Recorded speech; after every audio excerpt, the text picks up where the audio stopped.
جی جی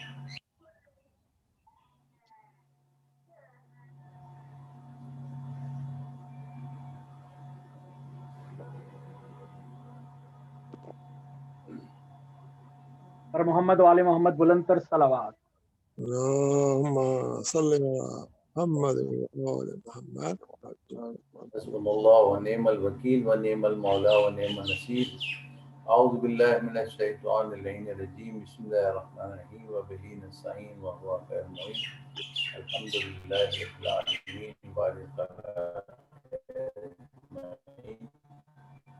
ثم الصلاة والسلام علی رسول الامین وآل بیت الطیبین الطاہرین المعصومین لا سیما علی بقیت اللہ فی الارضین ولعنۃ اللہ علی اعدائهم اجمعین من یومنا ھذا الی یوم قیام الدین. اما بعد فقال سبحانہ تبارک و تعالی وقول الحق. بسم اللہ الرحمن الرحیم. فی جنات یتساءلون قالوا لم نکن من المصلین ولم نکن نطعم المسکین وکنا نخوض مع الخائضین وکنا نکذب بیوم الدین حتی اتانا الیقین فما تنفعهم شفاعت الشافعین. درود بھیج دیں محمد وآل محمد پر. اللہم صلی علی محمد وآل محمد.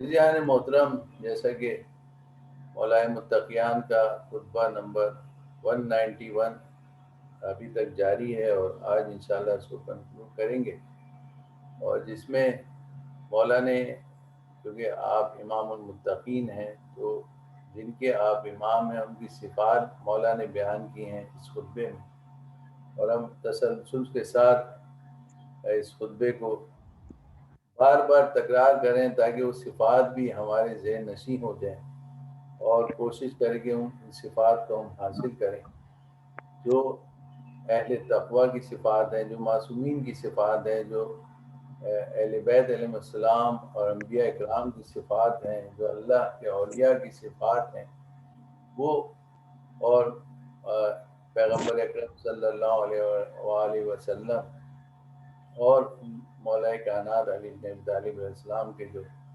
اصحاب ہیں ان کی صفات ہیں، اور وہ اصحاب کے جو پیغمبر اکرم صلی اللہ علیہ وسلم سے بہت زیادہ قریب تھے. مثال کے طور پر جناب سلمان فارسی، جناب مقداد، جناب ابو ذر اور میثم تمار، اور بہت سے اصحاب ایسے تھے جنہوں نے جناب رسول خدا کے بھی قرب حاصل کیا، مولا کائنات کا بھی قرب حاصل کیا، اور ان صفات کو حاصل کرنے کی کوشش کی جو مولا نے اس خطبے میں بیان فرمائی ہیں.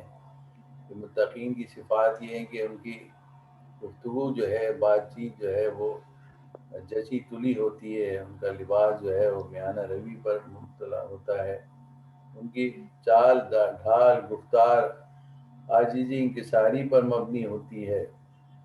حرام کردہ چیزوں سے انہوں نے اپنی آنکھوں کو بند کر لیا ہے، یعنی حرام کی طرف توجہ نہیں دیتے،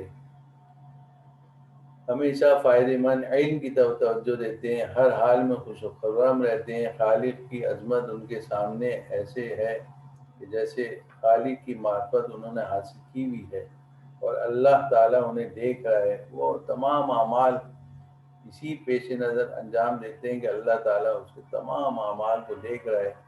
اس کی عظمت و جلالت کا خوف ان کے دل میں موجود ہے، اور اللہ تعالیٰ کے سوا اللہ کے علاوہ ہر چیز ان کے سامنے پست اور حقیر ہے. جنت اور دوزخ کا وہ یقین رکھتے ہیں. ان کے دل ہمیشہ غمزدہ و محزون اور حزن و ملال کے عالم میں ہوتے ہیں. اور مولا فرماتے ہیں کہ لوگ ان کی شر و ایذا سے محفوظ رہتے ہیں اور ان کی ضروریات بہت کم ہوتی ہیں. نفس نفسانی خواہشات سے بری ہوتا ہے. آج گفتگو نفس کے حوالے سے تھوڑی سی ہوگی، اور اس سے قبل کہ میں اس کو آغاز کروں، گزشتہ جو آیت ہم نے پڑھی تھی نماز کے حوالے سے تھی، اس کو آخر میں تھوڑا سا ایک آیت رہ گئی تھی، اس کی میں وضاحت کر دوں، جس میں اہل جنت جب اہل جہنم سے سوال کریں گے کہ تمہیں کون سی چیز جہنم میں لے آئی، تو جواب دیں گے کہ ہم نمازیوں میں سے نہ تھے، ہم مسکینوں کو کھانا نہیں کھلاتے تھے، ہم اہل باطل میں برے لوگوں میں گھس کر ان کے ساتھ ان کی صحبت میں رہتے تھے، ان کے ساتھ گھل مل جاتے تھے، اور ہمارا گناہ یہ تھا کہ ہم یوم قیامت کو جھٹلاتے تھے، یعنی کننا نخوض مع الخائضین و کننا نکذب بیوم الدین، یوم دین یعنی یوم قیامت کو جھٹلاتے تھے، حتی اتانا الیقین، یہاں تک کہ ہمیں موت نے آ گھیرا۔ یقین جو ہے وہ قرآن میں مختلف جگہ ہم نے بیان کیا کہ استعمال ہوا ہے، لیکن یقین یہاں موت کے حوالے سے استعمال ہوا ہے۔ تو یقین کی جو ہے قرآن میں 3 حالتیں بیان کی ہیں، علم الیقین، عین الیقین اور حق الیقین۔ علم الیقین یعنی جو انسان علم رکھتا ہے، عین الیقین وہ جو دیکھتا ہے، یقین کرتا ہے، اور جب اس حقیقت کو محسوس کر لیتا ہے تو اس کا حق الیقین مکمل ہو جاتا ہے۔ اس کی مثال علماء آگ کی دیتے ہیں، اگر آپ دھواں دیکھیں گے تو آپ کے ذہن میں فوراً ہی خیال آئے گا کہیں پہ آگ لگی ہے، یہ علم الیقین۔ اور جب آپ تھوڑا سا قریب جائیں گے، آگ کے شعلے بھڑکتے ہوئے دیکھیں گے تو عین الیقین ہے، اپنی آنکھوں سے آپ نے دیکھ لیا کہ حقیقت میں یہ دھواں آگ کا تھا اور آگ ہی لگی ہے، اور قریب جائیں گے تو اس کی تپش محسوس ہوگی، یعنی کہ آگ کی جو تاثیر ہے وہ جلانا ہے، لہٰذا جب قریب جائیں گے تو تپش محسوس ہوگی، اس کو حق کو یقین کہتے ہیں، یعنی کہ مکمل 100% جو ہے انسان کو یقین حاصل ہو جائے گا۔ موت پر بھی ہمیں اسی طرح، ہم بعض لوگ شک کرتے ہیں، بعض لوگ گمان کرتے ہیں، یقین کی منزل پر جو ہے صاحبان علم و معرفت و متقین ہی آتے ہیں، یعنی یقین انہیں حاصل ہوتا ہے موت کا، حالانکہ ہر انسان روزانہ دیکھتا رہتا ہے اس کے عزیز و اقارب جو ہے دنیا سے رخصت ہوتے ہیں، موت سے ہمکنار ہوتے ہیں، اور پروردگار عالم نے حیات سے پہلے موت کو خلق کیا، تبارک الذی بیدہ الملک وهو علی کل شیء قدیر الذی خلق الموت والحیات لیبلوکم ایکم احسن عملا۔ پاک ہے وہ پروردگار عالم جس کے قبضہ قدرت میں سارے جہان کی بادشاہت ہے، وہ ہے کہ جس نے موت کو خلق کیا اور حیات کو خلق کیا، موت کو خلق کیا اور حیات کو خلق کیا تاکہ تمہیں آزمائے کہ تم میں سے بہتر عمل کرنے والا کون ہے، یعنی اللہ تعالیٰ نے پہلے موت کو خلق کیا پھر حیات کو خلق کیا، یعنی عدم سے انسان کو وجود میں لائے۔ تو یہ یقین کی منزل جو ہے 100% جب ہوتی ہے جب موت سے انسان ہمکنار ہوتا ہے۔ یہاں بھی اہل جہنم کہہ رہے ہیں یہاں تک کہ ہم مثلا نماز نہیں پڑھتے تھے اور رائے خدا میں نفاق نہیں کرتے تھے، برے لوگوں کی صحبت میں بیٹھتے تھے، اور آخرت کو یا یوم آخرت کو جھٹلاتے تھے، یعنی عقیدہ نہیں رکھتے تھے آخرت کا، قیامت کا، یہاں تک کہ جب موت ہمیں آ گئی تو ہمیں یقین ہو گیا کہ ہاں حقیقت میں جو ہے وہ سب ہم جو جھوٹ کہتے تھے یا جھوٹ بولتے تھے یا مثلا جھٹلاتے تھے وہ ان کی آنکھوں کے سامنے آ جائے گا۔ اس وقت ان کی حالت یہ ہوگی، قرآن یہ کہہ رہا ہے سورہ مدثر میں آیت کا نشان ہے 47، اس وقت حالت یہ ہوگی فما تنفعہم شفاعت الشافعین، کہ اس وقت جو ہے ان کو شفاعت کرنے والوں کی شفاعت نصیب نہیں ہوگی، فائدہ نہیں پہنچائے گی، یعنی کہ ہم دنیا میں پیغمبر اکرم صلی اللہ علیہ وآلہ وسلم کے شفاعت کے خواہش مند ہیں، طلبگار ہیں، اہل بیت کی شفاعت کے طلبگار ہیں۔ شفاعت کے معنی ہیں دامن میں لے لینا، دامن میں گھیر لینا۔ تو ظاہر بات ہے کہ ہم جب اللہ اور رسول اہل بیت کے فرامین پہ عمل کریں گے تو وہ ہماری شفاعت کریں گے۔ اگر ہم اپنی مرضی زندگی گزاریں گے، اللہ رسول اور اہل بیت کی مرضی اور ان کی خواہش اور ان کی رضامندی کے خلاف گزاریں گے، تو ظاہر بات ہے کہ نہ اللہ خوش ہوگا، نہ رسول خوش ہوگا، اہل بیت خوش ہوں گے، نہ امام زمانہ ہم سے خوش ہوں گے۔ تو یہ متقین حاصل انسان جب ہی کر سکتا ہے جب اس کا تزکیہ نفس ہوتا ہے، جب انسان اپنے آپ کے اپنے نفس کو گناہوں سے محفوظ رکھتا ہے، پاک و پاکیزہ رکھتا ہے۔ تو یہاں پہ بھی مولا متقین کی صفات جو بیان کر رہے ہیں، وہ بیان کر رہے ہیں کہ ان کی ضروریات کم ہوتی ہیں اور نفس نفسانی خواہشات سے بری ہوتا ہے۔ دیکھیں قرآن میں نفس کی مختلف حالتیں اللہ تعالیٰ نے بیان کی ہیں، اور نفس و ضیبت ایک ہی ہے، مختلف حالتیں بیان کی ہیں۔ مثال کے سورہ والشمس میں میں ضمناً عرض کر رہا ہوں چونکہ پہلے بھی غالباً بیان کر چکا ہوں اس کے حوالے سے، کہ جیسے قرآن میں سورہ والشمس میں اللہ نے نفس کی قسم کہی، وَنَفْسٍ وَمَا سَوَّاهَا فَأَلْهَمَهَا فُجُورَهَا وَتَقْوَاهَا قَدْ أَفْلَحَ مَنْ زَكَّاهَا وَقَدْ خَابَ مَنْ دَسَّاهَا۔ تو اللہ تعالیٰ ارشاد فرما رہا ہے اپنی تمام مخلوقات کی قسمیں کھانے کی بات کہہ رہا ہے کہ میں قسم ہے اس نفس کی جسے میں نے بنایا، فَأَلْهَمَهَا فُجُورَهَا وَتَقْوَاهَا، بس میں نے اس نفس کو، اس کو فجور بھی بتا دیا اور تقوی بھی بتا دیا، یعنی اس سے بچنے کا راستہ بھی بتا دیا۔ قد افلح من زکاها وقد خاب من دساها، بس کامیاب ہوا وہ شخص کہ جس نے اپنے نفس کو پاک و پاکیزہ رکھا، اور نامراد ہوا وہ شخص، یعنی کہ وہ انسان جو ہے وہ مراد کو نہیں پہنچا کہ جس نے اپنے آپ کو گناہوں تلے دبا دیا، اپنے نفس کو گناہ آلود کر دیا، یہاں تک کہ وہ جہنم میں چلا گیا۔ لہذا قرآن مجید میں ایک اور جگہ، یہ تو نفس ملہمہ کہا جاتا ہے، یعنی الہام کیا ہونا، اللہ نے انسان کی فطرت میں اچھائی برائی لکھ دی ہے، اور ہر انسان جانتا ہے کہ اچھائی کیا ہے، برائی کیا ہے۔ لہذا سورہ یوسف میں پروردگار عالم کا ارشاد ہے، جو جناب یوسف کا پورا واقعہ اس میں درج ہے، اس میں بھی جناب یوسف جو ہے وہ فرما رہے ہیں، قرآن کی آیت ہے 52 جس میں اللہ کے رسول جناب یوسف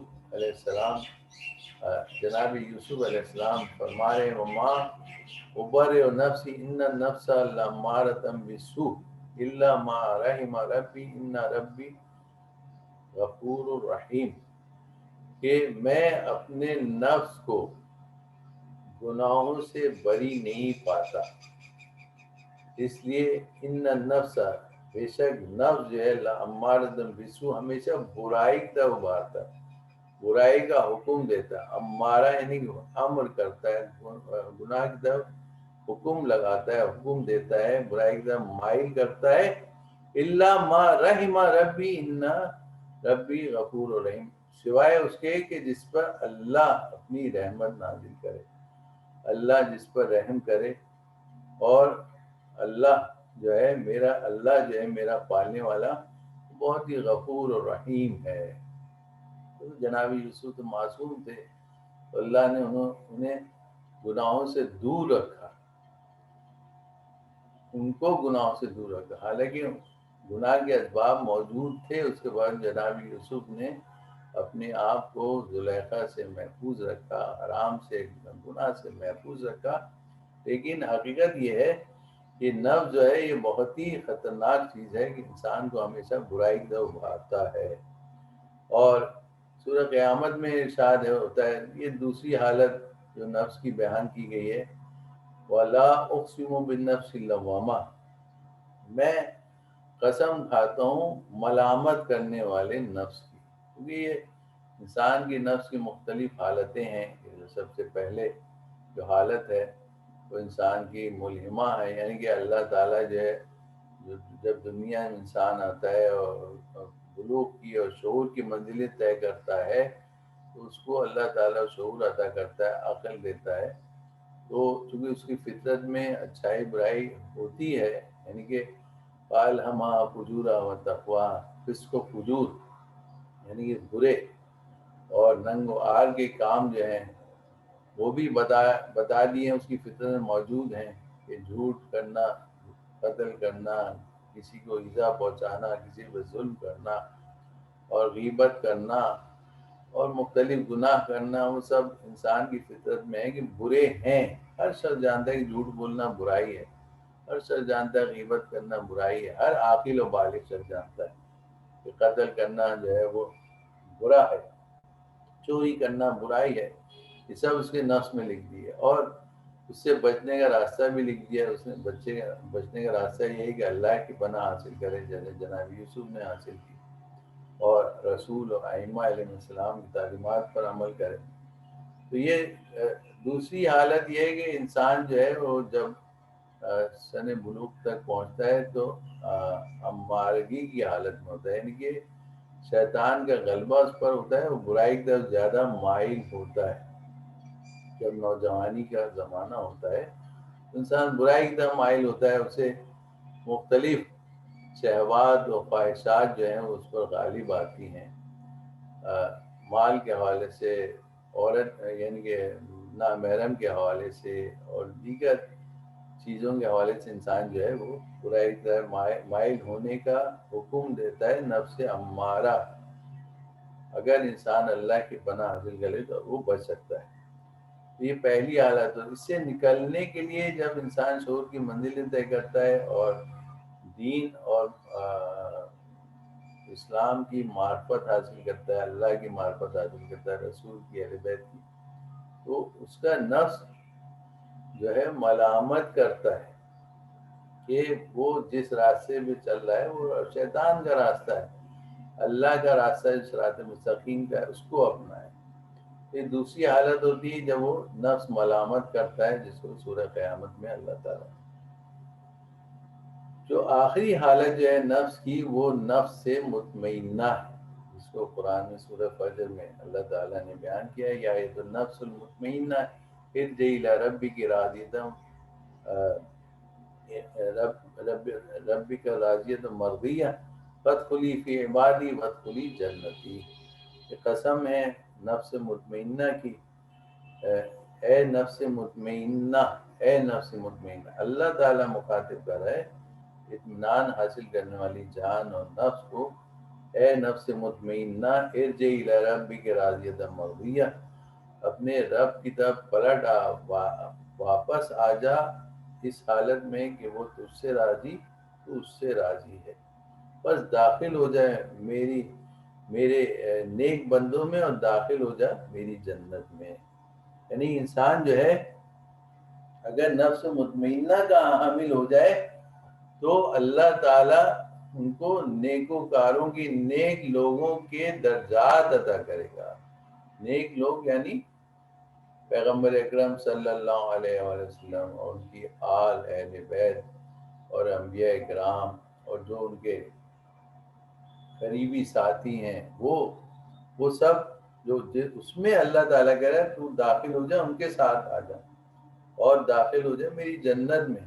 جنت اس کا یعنی آخری ٹھکانہ جو ہے نفس مطمئنہ کا ہے۔ بس چار حالتیں نفس کی بیان کی ہیں کہ نفس سے ملہمہ، جو نفس جو ہے الہام کیا اور جیسے اللہ تعالیٰ نے اچھائی اور برائی کو بتا دیا ہے۔ ایک نفس سے امارہ ہے جو انسان کو گناہ کی طرف حکم دیتا ہے۔ ایک نفس لوامہ یعنی انسان کے نفس کو ملامت کرتا ہے، تو وہ پھر صراط مستقیم میں گامزن ہو جاتا ہے۔ کیسے؟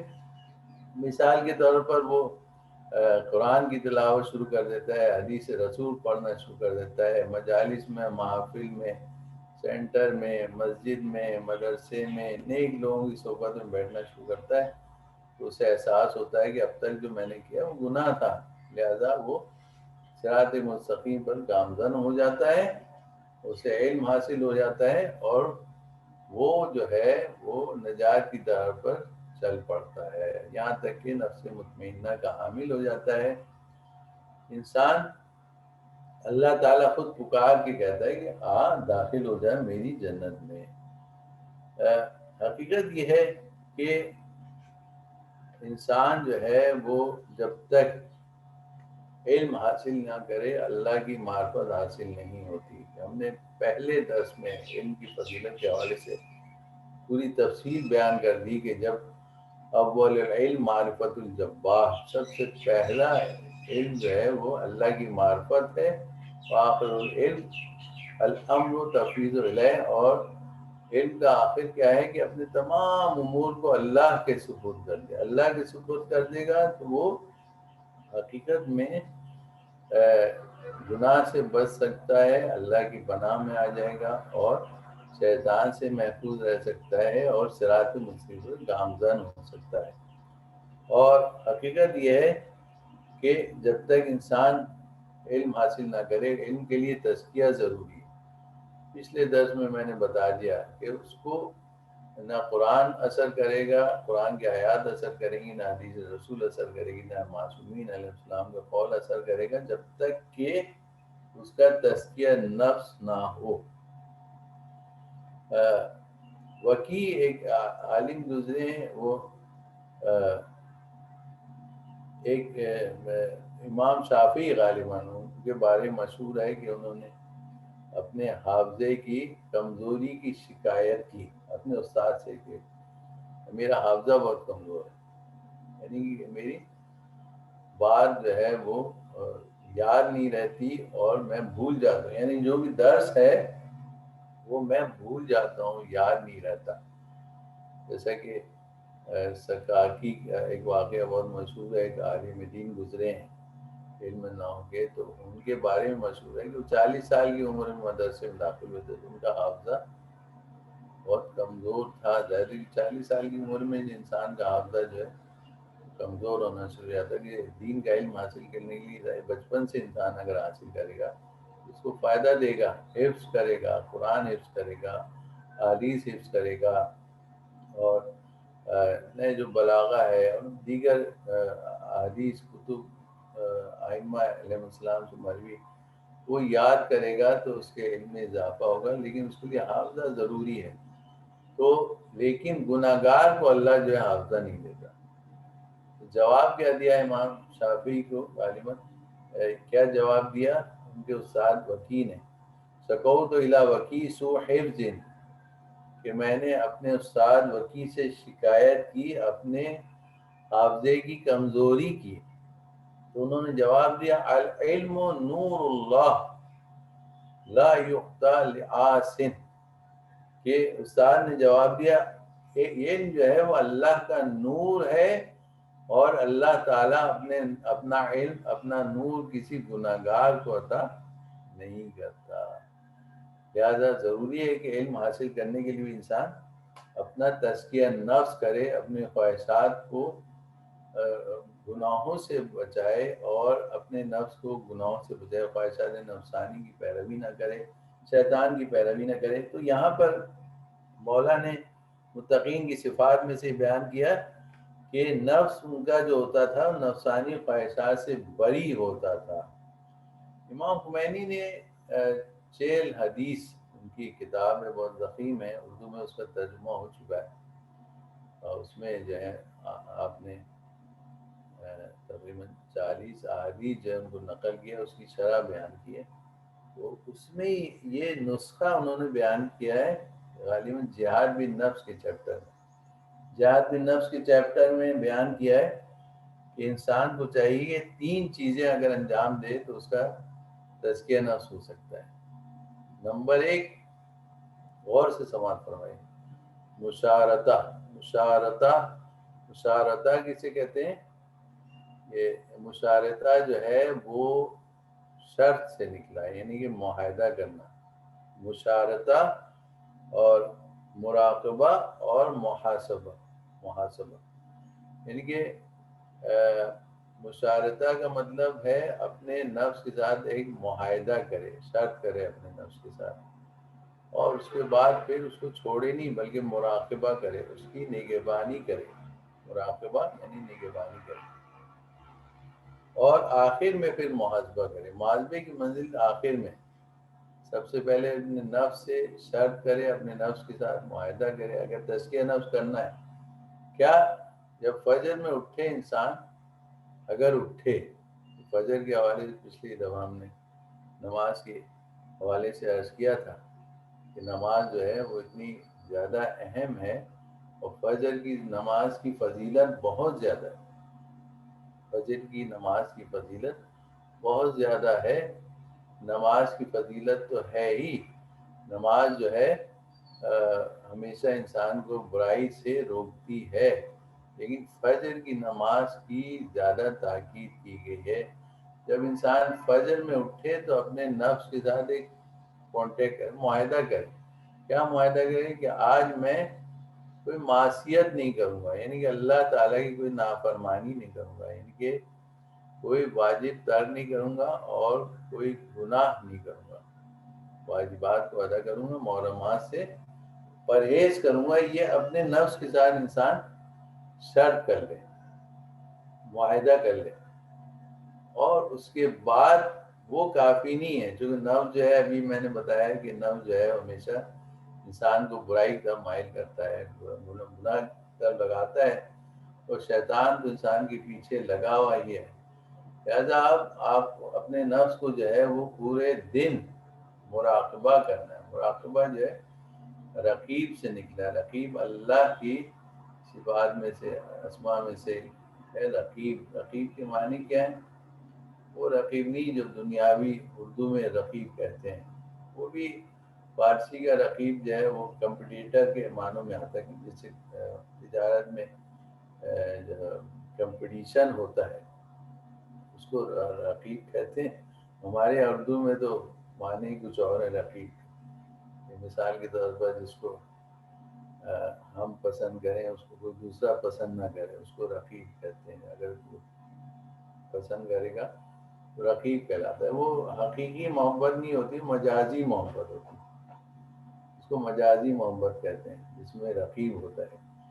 لیکن حقیقی جو محبت ہوتی ہے وہ اس میں مجازی نہیں بلکہ حقیقی محبت وہ ہوتی ہے کہ جس کو ہم چاہیں اس کو دوسرا بھی چاہے۔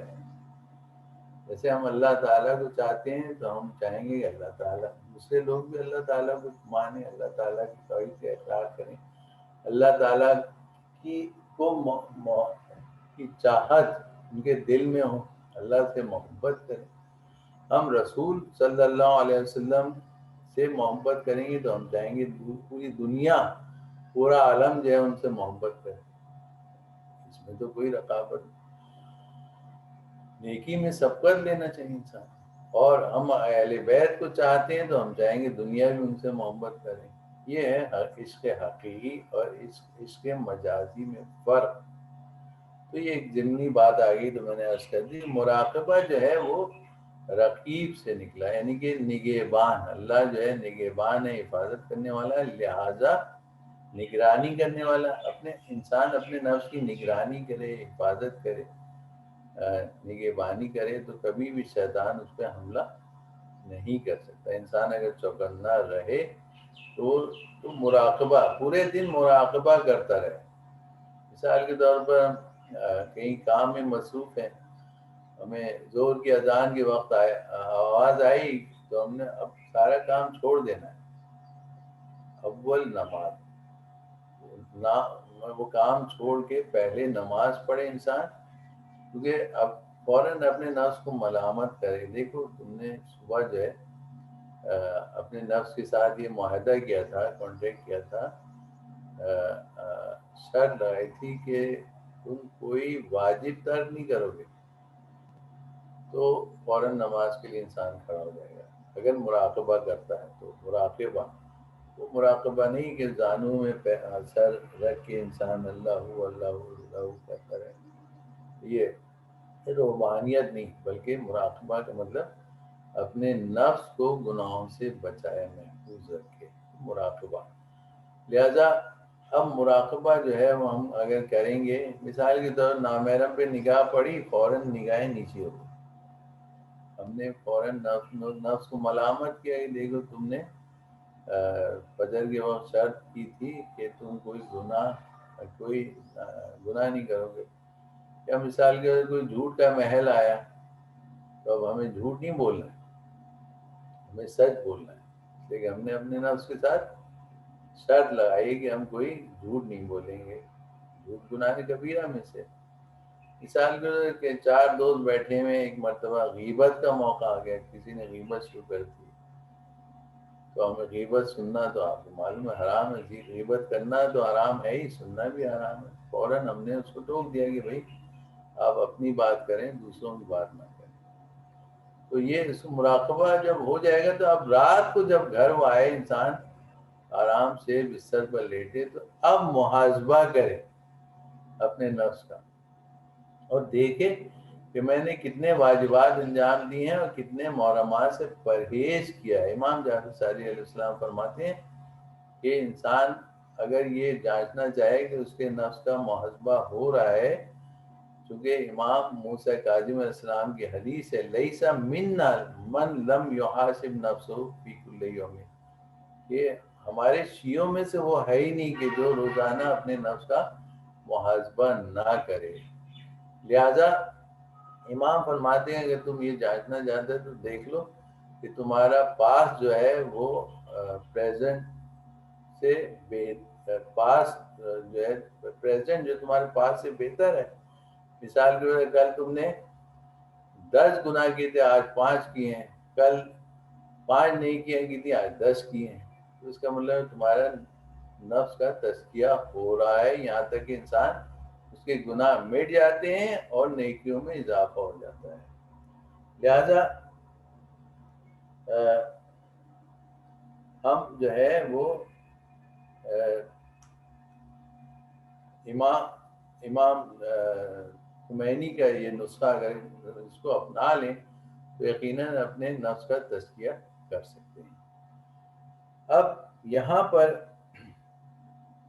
مجھے آج درس تھوڑا تاخیر سے بھی شروع ہوا ہے، لہذا مولا کے اس جو خطبہ ہے اس کا میں نے آپ کو تقریباً بہت سی چیزیں بیان کر دی ہیں اور اس کی بہت سی چیزیں انشاءاللہ رہ گئی ہیں، اور میں اس خطبے کو یہاں پر روک رہا ہوں اس لیے کہ مجھے اس خطبے کو ریپیٹ کرنا ہے کب؟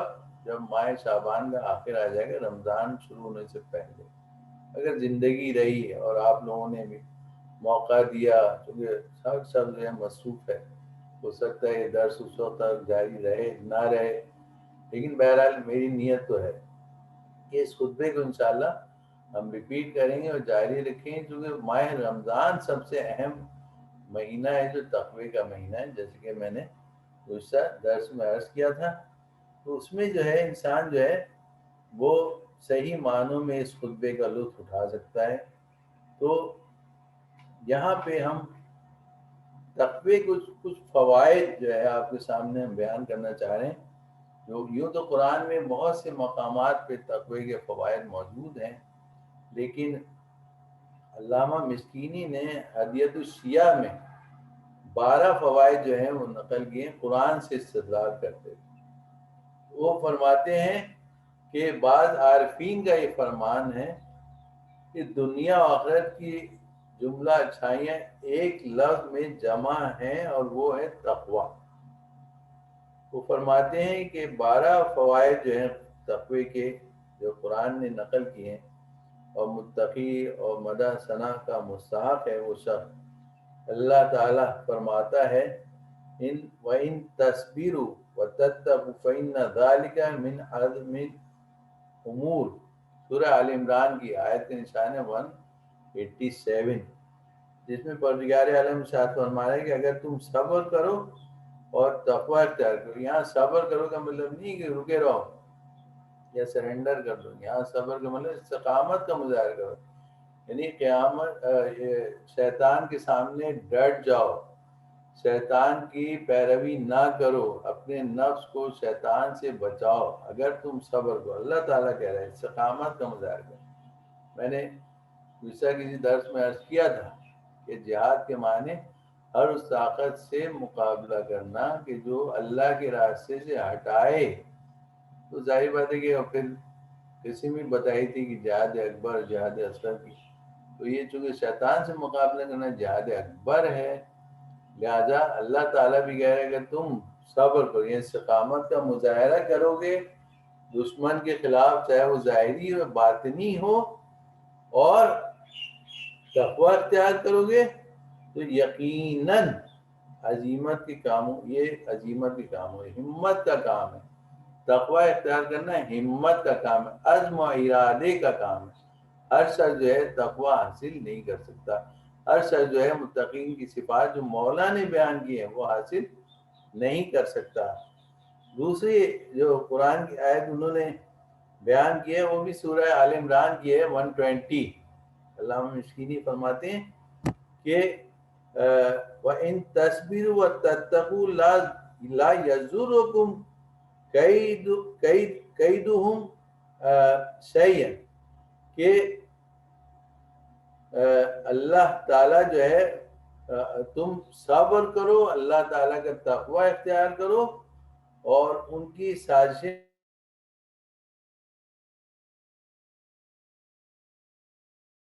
جو ہے یہ آیت جو ہے لوگ گھر میں لکھ کے رکھتے بھی ہیں کہ ہر شیطان سب سے بڑا دشمن ہے، اور دوسرے بھی دشمن ہیں، کچھ لوگ ہو جاتے ہیں دشمن بہرحال کسی بدگمانی کی وجہ سے، کسی حوالے سے، تو ہر دشمن جو ہے اس سے اللہ تعالیٰ محفوظ رکھے گا۔ تقوی کا ایک فائدہ کیا ہے کہ وہ دشمن سے انسان اللہ تعالیٰ محفوظ رکھے گا۔ ایک اور آیت جو ہے انہوں نے استدلال کی ہے کہ ان اللہ مع الذین تقوا، سورہ نحل کی آیت نمبر 128، جس میں اللہ تعالیٰ تقوی یعنی نصرت کا وعدہ کر رہا ہے کہ متقین، اللہ تعالیٰ جو ہے وہ ہمیشہ اللہ کی تائید، اللہ کی نصرت جو ہے متقین کے ساتھ ہے۔ یہ تیسرا فائدہ جو ہے بیان کیا ہے۔ چوتھا فائدہ، تیسرا فائدہ، چوتھا فائدہ کیا بیان کیا ہے اللہ تعالیٰ نے کہ تقوی جو ہے تکالیف سے نجات دیتا ہے اور رزق میں برکت عطا کرتا ہے، رزق کے حلال کا موجب ہوتا ہے۔ اللہ تعالیٰ کا ارشاد ہے وَمَن يَتَّقِ اللَّهَ يَجْعَلْ لَهُ مَخْرَجًا وَيَرْزُقْهُ مِنْ حَيْثُ لَا يَحْتَسِبُ، کہ سورہ طلاق کی آیت جو ہے آیت نمبر 2 ہے، جس میں اللہ تعالیٰ ارشاد فرما رہے ہیں کہ اللہ سے ڈرو، اللہ اس کے لیے مشکلات نکلنے کا راستہ بنائے گا اور وہاں سے رزق عطا کرے گا جہاں سے وہ تصور بھی نہیں کر سکتا، گمان بھی نہیں کر سکتا، اللہ گمان بھی نہیں ہو سکتا اسے، وہاں سے اللہ تعالیٰ رزق عطا کرے گا۔ اور آیت یہی اسی سورہ طلاق کی آیت نمبر ہے 71، 3 آیت، پہلی جو میں نے بتائی 2 تھی، تیسری آیت جو ہے اس میں اللہ تعالیٰ جو تقوی کو جو ہے اصلاح عمل کا موجب قرار دے رہا ہے، یعنی کہ تمہارے اعمال کی اصلاح ہوتی ہے تقوی سے۔ کیا فرما رہے ہیں کہ یا الذین، معاف کیجیے گا، یا الذین آمنوا اتقوا اللہ قولوا قولا سدیدا، قولوا قولا سدیدا، یہ آیت نمبر 70 ہے۔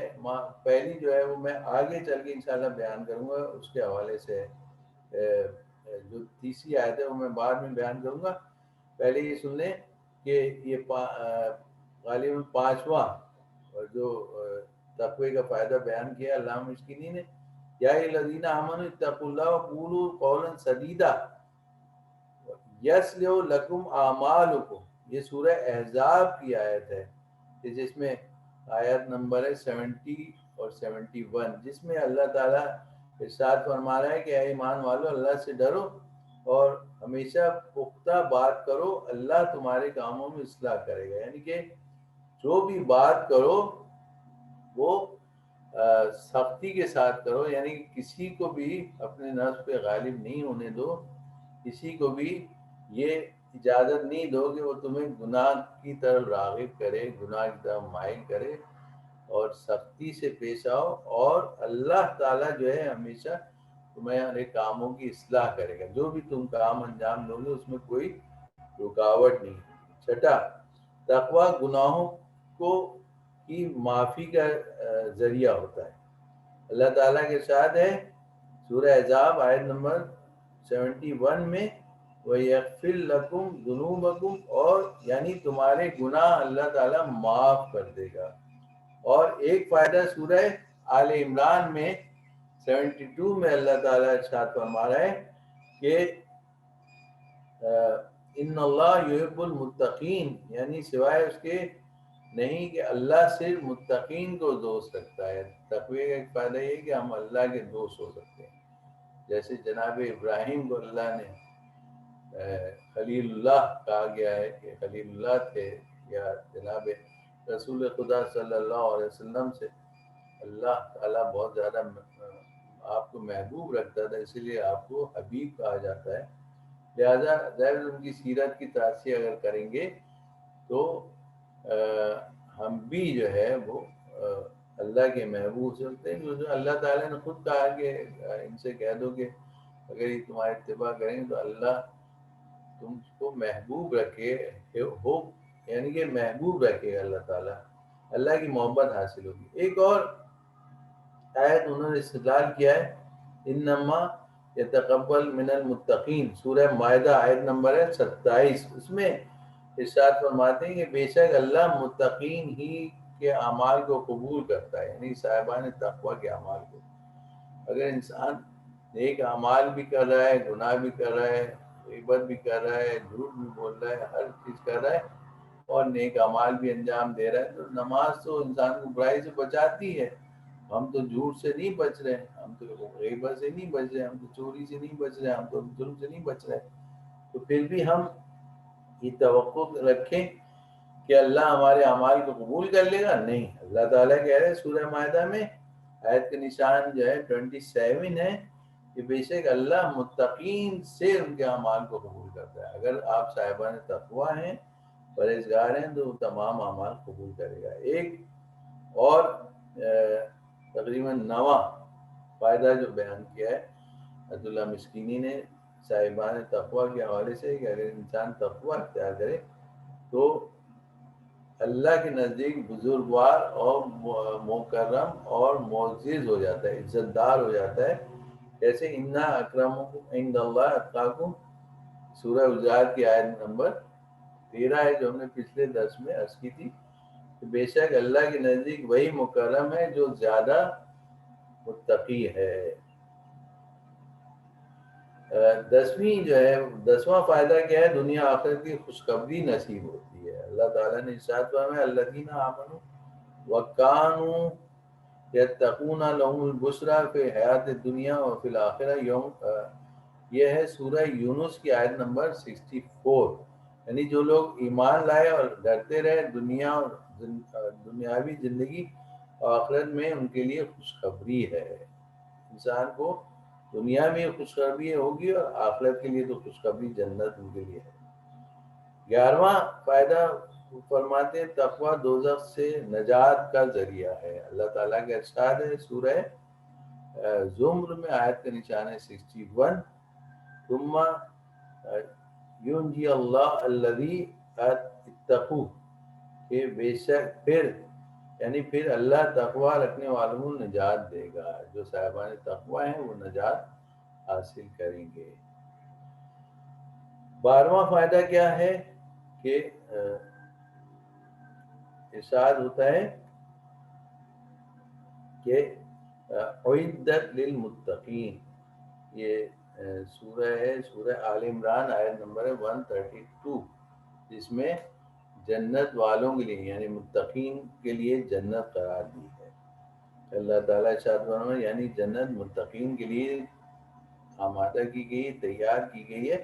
یہ جو تھے تقریباً متقین کے 12 فوائد تھے. اگر انسان صاحبان تقوی میں سے ہے تو یہ جو صفات اگر انسان حاصل کر لے تو تقوی اگر حاصل ہو جائے تو یہ فوائد اسے حاصل ہو جائیں گے. اب ہم آئندہ درس کے حوالے سے ہم بتا دیں، بہت اہم ٹاپک ہے جو آئندہ دروس ہمارے ہوں گے. ان میں سے جو سوشل جو ویلیوز ہیں ان کے بارے میں گفتگو ہوگی. بہت اہم ٹاپک ہے. تو ہمارا پی ایچ ڈی کا موضوع بھی یہی تھا، سوشل ویلیوز کے حوالے سے. تو اس پہ انشاءاللہ گفتگو ہوگی.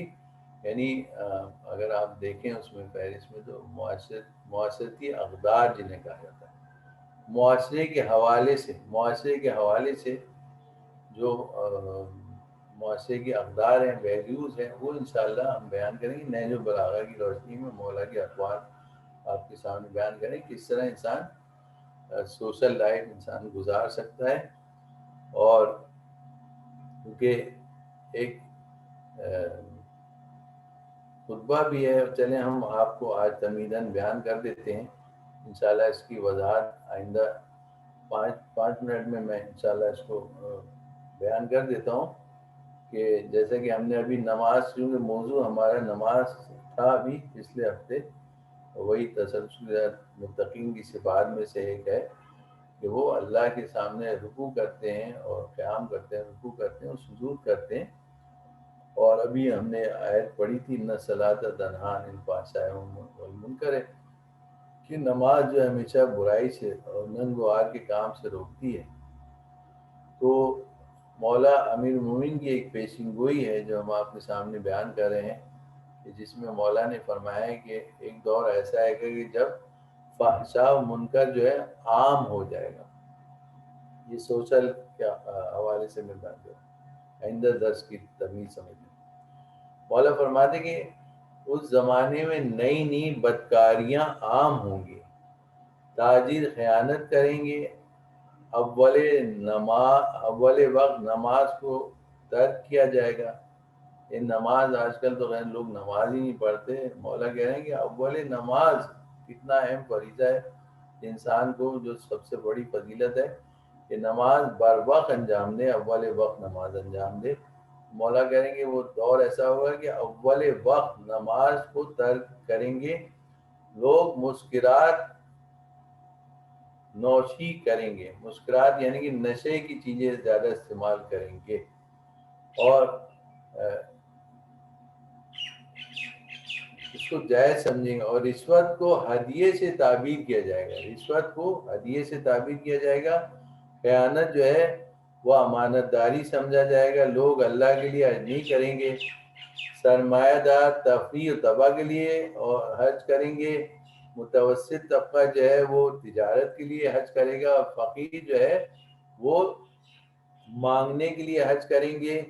اور جب مولا فرمائے میرے فرزند کا ظہور ہوگا، میرے فرزند مہدی کا ظہور ہوگا، جب ہوگا کہ جب رسول کی امت نماز کو ضائع کر دے گی. نماز کو ضائع کر دے گی. ایسا دور آئے گا کہ ابھی تو خیر لوگ نماز پڑھتے ہیں، لیکن ایسا دور آئے گا کہ نماز ترک کر دیں گے، نماز پڑھیں گے نہیں، نماز کو ضائع کر دیں گے. نماز کے بارے میں ایک واقعہ ہمارے استاد نے بیان کیا تھا، تو ہم نے پڑھا کہ اس میں کہ ایک شخص جو ہے اس کا انتقال ہوا، اس کو قبر میں جب دفنا دیا گیا، اور دفنانے کے بعد جب اعزا اقارب واپس چلے گئے، اور کچھ دیر بعد محسوس ہوا ان کے گھر والوں کو یا ان کے بیٹوں کو کہ کوئی قیمتی شے جو ہے وہ میت کے ساتھ رہ گئی ہے، کہ کوئی ایسی چیز جو نکالنا ضروری ہے. لہذا دوبارہ وہ گئے. تو میت کو دفن کرنے کے بعد میت کھولنا حرام ہے، لیکن مجبوراً اگر کوئی چیز ضروری کوئی رہ گئی ہے تو اس کو کھولنے میں کوئی مذائقہ نہیں.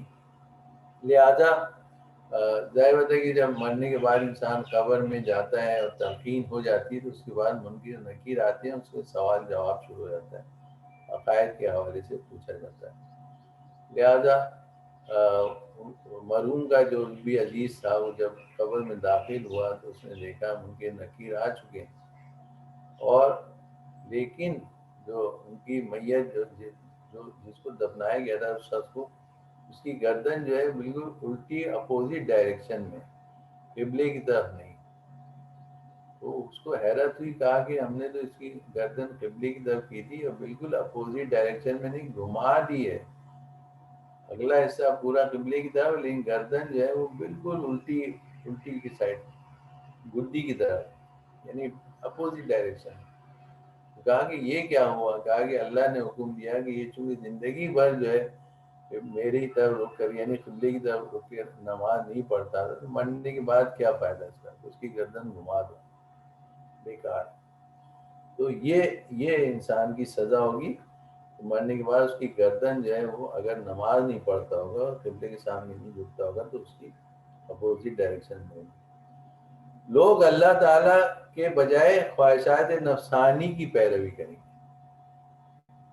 نئے نئے مشروب ایجاد ہو جائیں گے، ڈرنکس ایجاد ہو جائیں گے، لوگ اپنی گفتگو میں ماں بہن کی گالیاں دیں گے، اور یہ وہ زمانہ ہوگا کہ جب لوگ فلک کی طرف متوجہ ہوں گے، یعنی کہ گلیکسیز کو جو ہے وہ ڈسکور کرنے کی کوشش کریں گے، آسمانوں کی طرف جائیں گے، افلاک کی طرف جائیں گے، آسمانوں کا سفر طے کریں گے۔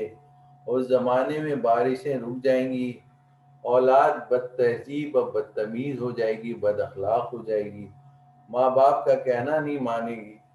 وہ زمانہ ایسا ہوگا کہ سال مہینوں کے برابر ہوگا، مہینے ہفتوں کے برابر ہوں گے، اور ہفتے دن کے برابر، دن گھنٹے کے برابر ہو جائے گا۔ یعنی کہ آپ دیکھیں گے آج کل دنیا جو ہے وہ گلوبل ولیج بن چکی ہے، اور وقت بھی سمٹ گیا ہے، ہر کام جو ہے آنن فانن ہو جاتا ہے۔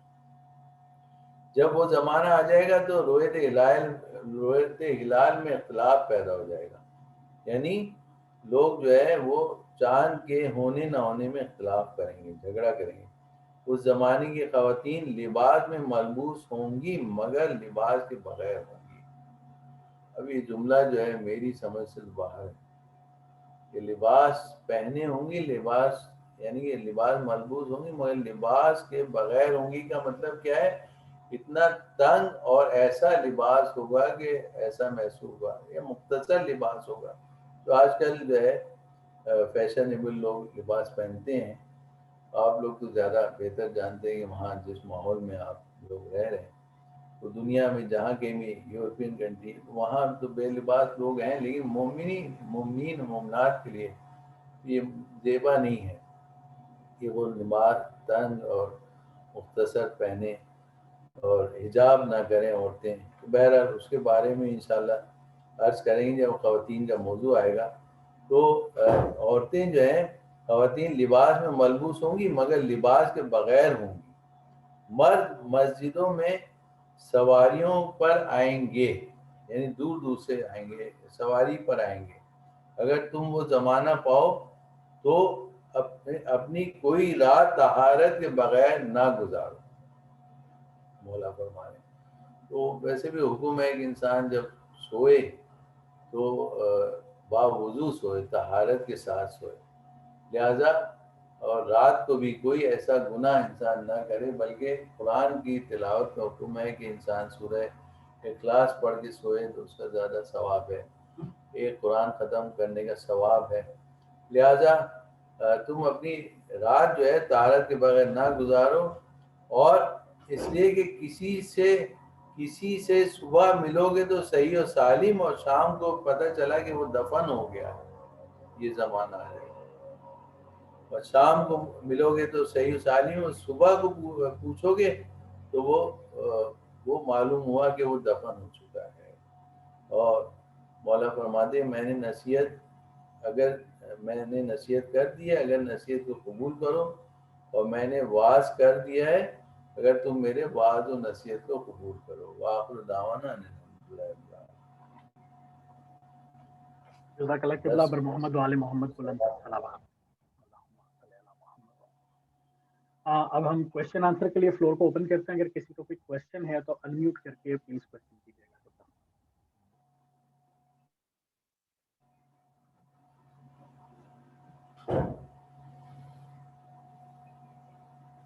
جی السلام علیکم۔ جی وعلیکم السلام۔ جی میرا یہ کوشچن تھا، جیسے ابھی آپ نے کہا کہ نماز برائی سے بچاتی ہے، تو انسان کے تو اس میں نفس میں گناہ ڈالا ہوا ہے نا، وہ تو کرے ہی گئی، اور توبہ کا بھی دروازہ ہے، تو کیا اگر کوئی شخص نماز پڑھ اور گناہ بھی کرے تو کیا اس کی نماز قبول نہیں ہوگی؟ یہی پوچھنا تھا، شکریہ۔ بہرحال حدیث معتبر جو ہے مشہور، آیت اللہ سیستانی نے بھی نماز کے چیپٹر میں توضیح المسائل میں آپ پڑھ لیں، بہت سی احادیث لکھی ہیں نماز کے حوالے سے، اس میں یہ بھی ہے کہ اگر نماز قبول ہوگی تو سارے اعمال قبول ہوں گے، اور اگر نماز رد ہوگی تو سارے اعمال رد ہوں گے۔ اس کا مطلب یہ ہے کہ نماز جو ہے تمام اعمال کا سردار ہے۔ تو نماز دیکھیں، نماز قبولیت نماز اور چیز ہے، صحت نماز اور چیز ہے۔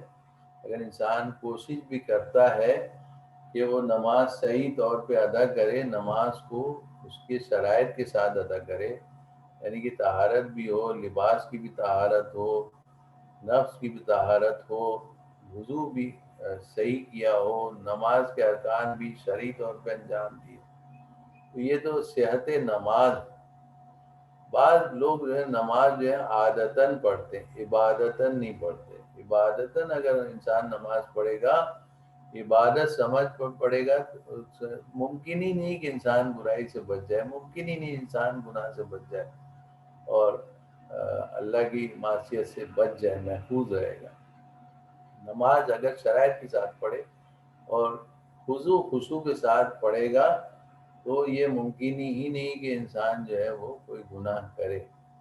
اس کی نیت میں گناہ کرنا تو دور کی بات، تصور بھی نہیں آئے گا۔ اگر وہ 5 وقت نماز پڑھ لے، اور آیت اللہ سستانی اس حدیث کو بھی لکھا ہے کہ جس طرح انسان اگر روزانہ پہلے زمانے میں نہریں ہوتی تھی تو نہر پہ جا کے 5 وقت اگر انسان غسل کرے تو کیا جسم پہ کوئی میل باقی رہے گا؟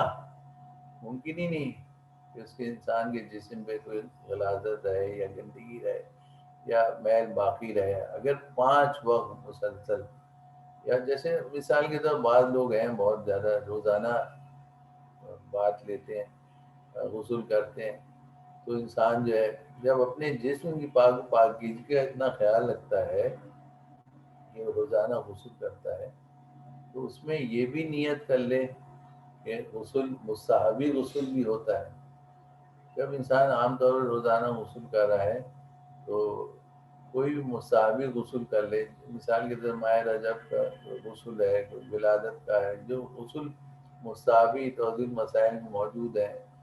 مثال کے طور زیارت امام حسین کا غسل ہے، اگر انسان زیارت پہ نہیں جا سکتا ہے، زیارت نہیں پڑھ سکتا، تو اگر صرف اس نیت سے غسل کر لے کہ زیارت غسل کرتا ہوں برائے زیارت امام حسین، زیارت نہ بھی پڑھے تب بھی اس کو اس کا ثواب مل جائے، غسل تو کر رہا ہے۔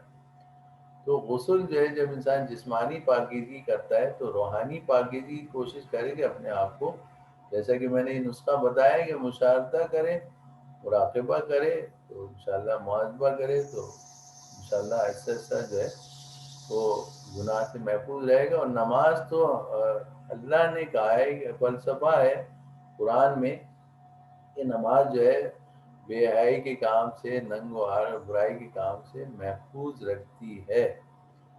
جب 5 وقت آپ اللہ کی بارگاہ میں حاضر ہوں گے تو اللہ کو خالی یاد کریں گے نہیں، اللہ کو یاد رکھیں گے ہر کام میں، اپنے جاب میں، اپنے کالج میں، یونیورسٹی میں، جہاں آپ لوگوں کے ساتھ اٹھنے بیٹھنے میں، گیدرنگ میں، جہاں بھی آپ جائیں گے گیٹ ٹوگیدر، وہاں پہ آپ اللہ کو یاد رکھیں گے تو غیبت نہیں کریں گے، جھوٹ نہیں بولیں گے، نامحرم کی طرف نگاہ نہیں کریں گے، تو آپ جو ہے نماز نے جو ہے برائی سے روکا نہیں روکا۔ یہ اور بات ہے کہ ہم اپنے آپ کو خود محفوظ نہ رکھنا چاہیں، اور بات۔ اور کوئی سوال؟ قبلہ آپ نے فرمایا تھا کہ جب انسان جو ہے گناہ کرتا ہے تو اس کی میموری جو ہے اس کے اوپر امپیکٹ آتا ہے، اس طرح کا کوئی آپ نے بات کی۔ تو ہم یہ دیکھتے ہیں کہ ہمارے اکثر جو بڑے آج کل کے دور میں خاص طور سے دیکھتے ہیں سائنسدان اور اس طرح کے جتنے لوگ ہیں وہ نارملی غیر مسلم ہوتے ہیں، تو اس کا تعلق یعنی کس قسم کے گناہ کی آپ بات کر رہے تھے کہ ان کا اس کا امپیکٹ جو ہے وہ آپ کی میموری پہ ہوتا ہے؟ کیونکہ اگر ہم اس لحاظ میں دیکھیں تو اس کا ڈائریکٹ کوئی ریلیشن آپ شپ کی اس وقت آواز نظر تھوڑی نہیں آتی۔ بہت لو ہے، پتہ نہیں کیا ہو سکتا ہے، میرے لیپ ٹاپ میں آواز بہت ہلکی آ رہی ہے، ذرا زور سے۔ اچھا، کیا آواز آ رہی ہے؟ ہاں آ رہی ہے لیکن ہلکی، جی بولیں۔ جی میں یہ عرض کر رہا تھا کہ آپ نے جس طرح خطبے میں فرمایا تھا میموری کا، کہ میموری جو ہے انسان کی، اس کا تعلق یا یاداشت کا تعلق جو ہے وہ انسان کے گناہوں کے ساتھ ہوتا ہے. تو ہم یہ دیکھتے ہیں کہ ہمارے اطراف میں بہت سارے غیر مسلم ایسے ہوتے ہیں جن کی میموری بہت اچھی ہوتی ہے، ایون کہ جس طرح آئنسٹائن کی ہم ایگزامپل لے لیں، یا اس طرح سے بہت سارے اور لوگ ہیں ان کی یاداشت اور اس طرح کی چیزوں کا تعلق، یعنی اس کو ہم گناہوں کے ساتھ کیسے جوڑتے ہیں، اور وہ کس قسم کے گناہ ہیں جو آپ کی میموری پہ امپیکٹ ڈالتے ہیں؟ دیکھیں یہاں مراد حفظ سے مراد جو ہے وہ علم دین، جو فرائض کا علم ہے اس کی بات ہو رہی ہے. یہ جہاں پہ مثلا انسان اگر قرآن حفظ کرنا چاہتا ہے، حدیث حفظ کرنا چاہتا ہے، کوئی ایسی چیز حفظ کرنا چاہتا ہے جو نورانی ہو، اس کے حوالے سے اللہ کا علم جو ہے ایک نور ہے، اور وہ گناہ گار کو جو ہے وہ عطا نہیں کرتا. اور جہاں تک میموری کا تعلق ہے، حافظے کا تعلق ہے، تو یہاں روحانی علم کے حوالے سے حدیث ہے. بہرحال اب یہ آپ کہہ سکتے ہیں کہ ہر انسان، بہت سے افراد جو ہیں ان کی میموری بہت اچھی ہوتی ہے، حافظہ بہت اچھا ہوتا ہے، لیکن ان کو قرآن کے اگر آیت یاد نہیں رہتی، حدیث جو ہے یاد نہیں رہتی، دنیاوی تعلیم جو ہے یاد رہے گی انہیں، لیکن اگر ان کے سامنے قرآن کی آیت پڑھی جاتی ہے تو اگر یاد رہتی تو پھر اس پہ عمل کرتے نا. حدیث یاد رہتی تو اس پہ عمل کرتے. حدیث روایت بیان کی جاتی ہے. اگر یہ جو روحانی علم ہے اس کی بات ہے کہ اگر انسان کو یاد رہے تو اسی کو یاد رہ سکتا ہے، یا مثلا وہی سیکھ سکتا ہے. یہاں مراد صرف حفظ نہیں ہے بلکہ سیکھنا، سمجھنا، سمجھ میں آنا، سمجھ میں آنے کی بات ہے. مثال کے طور پر ایک واقعہ ہے علامہ شیخ مرتضی انصاری کا. ان کے طرز میں ایک بہت ہی کن ذہن جوان طالب علم تھا. اس کے کچھ درس سمجھ میں نہیں آتا تھا، تو بہرحال ہو سکتا ہے کہ وہ گناہ گار نہ ہو، لیکن ذہن کمزور تھا، یا تو اس کو جو ہے وہ اس نے مولا امیر المومنین سے توسل کیا کہ مولا جو ہے مجھے درس سمجھ میں نہیں آتا. نجف کا واقعہ ہے، تو حرم میں جا کے دعا کی تو مولا خواب میں آیا اس کے، اور اس کے کان میں بسم اللہ الرحمن الرحیم پڑھ دیا. جو بسم اللہ الرحمن الرحیم کی بہت برکت ہے. اگر انسان کوئی بھی کام شروع کرے تو بسم اللہ سے کرے تو اس کی ہر کام اس کا آسان ہو جائے گا، اور وہ کام اس کا جو ہے وہ ناکامی سے دوچار نہیں ہوگا، کامیابی سے دوچار ہوگا. یہ تو ایک حدیث ہے، اصول بیان کیا گیا کہ اللہ کے نام سے ہر کام شروع کرے. وہ دوسرے دن درس میں آیا تو اس کو ظاہر ہے کہ ایسا سمجھ میں آنے لگا کہ وہ اعتراضات شروع کر دیے اس نے.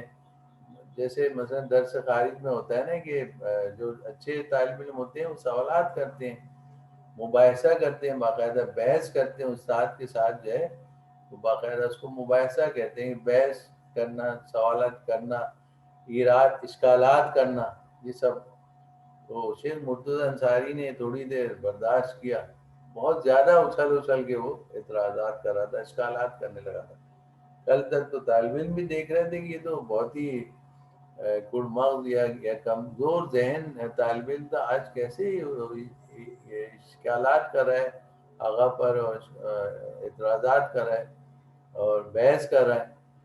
تو انہوں نے آیت اللہ شیخ انصاری نے اس کو اپنے قریب بلایا، کان میں کہا کہ جس شخص نے تمہارے کان میں بسم اللہ پڑھی ہے، مجھے جو ہے انہوں نے پوری سورہ الحمد جو ہے پڑھی ہے، تو آرام سے بیٹھو.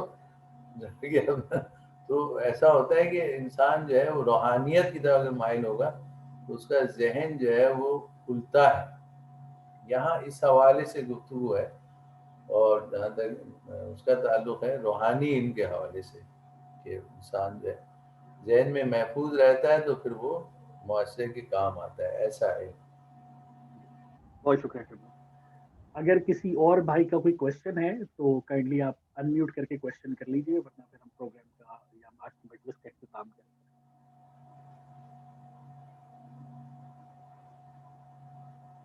قبلہ بہت شکریہ.